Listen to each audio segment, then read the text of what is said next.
বর্তমান সময়ের অনেক গুরুত্বপূর্ণ একটি প্রশ্ন হিসেবে ধরা হয় যে আমি ল্যাপটপ কিনবো নাকি ডেস্কটপ মানে পিসি। তো বিষয়টা হচ্ছে সাধারণভাবেই মানুষের এই দুইটার প্রতি অনেক কনফিউশন থাকে যে আমার জন্য কোনটা ভালো হবে।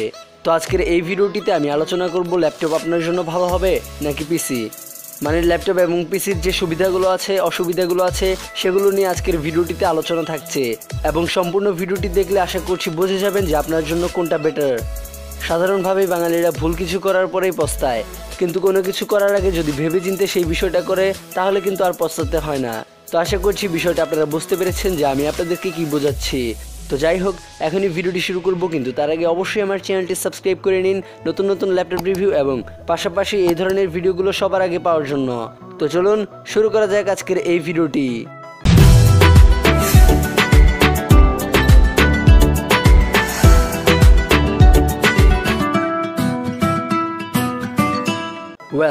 বাজেট হিসেবে পারফরমেন্স, এই বিষয়টা হচ্ছে আপনি যদি কম বাজেটের মধ্যে একটি ল্যাপটপ বা পিসি কিনতে চান তাহলে এই ক্ষেত্রে আপনার জন্য কোনটা ভালো হবে।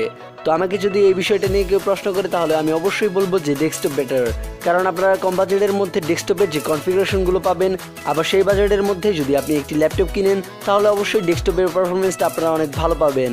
বলা যায় প্রায় দ্বিগুণ পারফরমেন্স পাবেন ওই একই বাজেটের সেই ডেস্কটপটা থেকে, কারণ ডেস্কটপটা আসলে সাধারণভাবে একটু পাওয়ারফুল হয়ে থাকে, কিন্তু অন্যদিকে ল্যাপটপের ক্ষেত্রে ল্যাপটপগুলো অনেক পাওয়ারফুল হয় না। পাওয়ারের বিষয়টা একটু ব্যাখ্যা করি। আমরা ডেস্কটপে যে ইলেকট্রিক পাওয়ারটা পাই সেটা কিন্তু সরাসরি কোনো বৈদ্যুতিক লাইন থেকে পাই, মানে জাস্ট প্লাগটা ঢুকিয়ে পিসি অন করে ফেলি। কিন্তু ল্যাপটপের ক্ষেত্রে বিষয়টা আলাদা। ল্যাপটপটা যেহেতু ব্যাটারির মাধ্যমে চলে, এর কারণে প্রসেসরের যে ফুল পাওয়ার বা র্যামের যে ফুল পাওয়ারটা দরকার তা কিন্তু সেই ব্যাটারিটা তাকে দিতে পারে না। এর কারণে আর কি মূলত ল্যাপটপটা একটু স্লো হয় সেম কনফিগারেশন থাকা সত্ত্বেও। তো দ্বিতীয়তে ম্যাটার করবে আপনি কোন ধরনের ইউজার।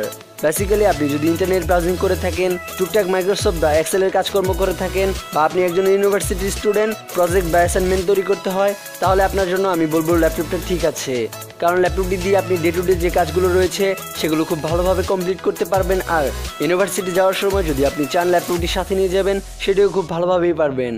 কিন্তু অন্যদিকে আপনি যদি একজন gamer, video editor, graphic designer হয়ে থাকেন বা আরও হাই লেভেলের যে কাজকর্মগুলো করে সেগুলোর ইউজার হয়ে থাকেন তাহলে আমি বলবো আপনার জন্য ডেস্কটপটা ঠিকঠাক। এখানেও একটি কথা আছে যে আপনার বাজেটটা যদি 1 লাখ প্লাস হয়ে থাকে তাহলে আপনি গেমিংয়ের জন্য একটি ল্যাপটপ বা ভিডিও এডিটিংয়ের জন্য একটি ল্যাপটপ নিতে পারেন। কিন্তু আপনার বাজেটটা যদি একটু কম হয়ে থাকে, 60 থেকে 70 হাজার টাকার আশেপাশে, কিন্তু চান আপনি গেমিং করবেন বা ভিডিও এডিটিং, গ্রাফিক ডিজাইনের কাজকর্ম করবেন, তাহলে আপনার জন্য অবশ্যই ডেস্কটপটা ভালো হবে। হ্যাঁ, এখানে আপনি যদি একজন ফ্রিল্যান্সার হয়ে থাকেন তাহলে আপনার জন্য অবশ্যই ল্যাপটপটা অনেক ভালো হবে। গ্রাফিক ডিজাইনটাও ফ্রিল্যান্সিংয়ের মধ্যে পড়ে। গ্রাফিক ডিজাইনের জন্য ডেস্কটপের কথাটা বলার কারণ হচ্ছে যে বাজেটের মধ্যে আপনি ডেস্কটপটা পাচ্ছেন তার থেকে অনেক বেশি বাজেট খরচ করে আপনাকে গ্রাফিক ডিজাইনের জন্য একটি পারফেক্ট ল্যাপটপ আনতে হবে। থার্ডে যে বিষয়টা রেখেছি সেটা হচ্ছে ক্যারি করার বিষয়টা। আর ক্যারি করার বিষয়টা হচ্ছে যদি আপনারা কোথাও যান সেই ক্ষেত্রে কিন্তু ডেস্কটপটাকে আপনারা তুলে নিয়ে যেতে পারবেন না, মানে অবশ্যই কিন্তু এর জন্য ল্যাপটপটা প্রয়োজন, কারণ ল্যাপটপটা আপনারা যে কোনো জায়গায় ইজিলি ক্যারি করতে পারবেন। ঘরের মধ্যেই একটা কোনায় ডেস্কটপটাকে সেট করে আপনাকে ওখানে বসেই চালাতে হবে, কিন্তু যদি আপনার কাছে একটি ল্যাপটপ থাকে তাহলে কিন্তু আপনি ঘরের মধ্যে শুয়ে বসেও চালাতে পারবেন, আর কি মূলত আপনার কাছে বোরিংটা কম ফিল হবে।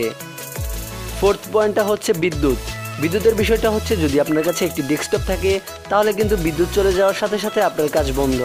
হ্যাঁ, অনেকের ঘরেই আবার আইপিএস থাকে, তো তাদের বিষয়টা একটু আলাদা, তারা চাইলে ডেস্কটপটা নিতে পারে, কিন্তু সবার ঘরেই তো আইপিএস নেই বর্তমানে।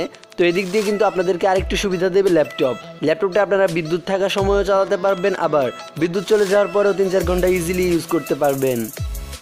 তো যাই হোক, ফিফথে যে বিষয়টা আমি রেখেছি সেটা হচ্ছে ল্যাপটপের পার্টস নষ্ট বা আপডেট করার প্রয়োজন হলে কি করবেন।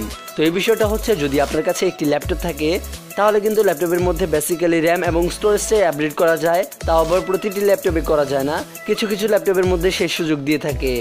কিন্তু অন্যদিকে যদি আপনি ডেস্কটপের দিকে তাকান তাহলে যে কোনো পার্টস, আপনার processor, RAM, storage, motherboard, keyboard, mouse, monitor, power supply, যে কোনো কিছু বলেন সেটাই কিন্তু পরবর্তীতে চাইলে আপনার মন ইচ্ছা মতো আপডেট করে নিতে পারবেন।